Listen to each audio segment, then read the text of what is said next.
या हाऊस पार्टीमध्ये खरंच अंमली पदार्थ होते की नव्हते संशोधनाचा मुद्दा.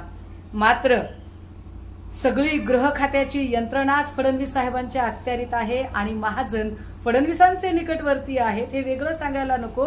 विशेष ही सगळी कारवाई झाल्यानंतर अत्यंत घाईघाईने तत्परतेने गिरीश महाजन बोलायला माध्यमांच्या समोर आले.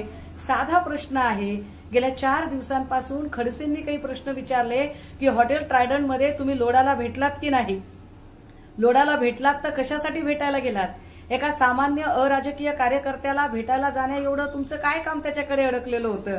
पण यावर गिरीश महाजनांनी एकाही मुद्द्याचं खंडन केलं नाही. 4 दिवस त्यांनी शांतता मौन बाळगलं आणि आज नेमकी खडसेंच्या जावयावर कारवाई झाली की घाईघाईने तत्परतेने बोलायला माध्यमांच्या समोर आले फडणवीस साहेब. अहो, स्वायत्त यंत्रणा वापरायच्या म्हणजे किती, त्याला काही मर्यादा आहे की नाही. आणि असं वाटतं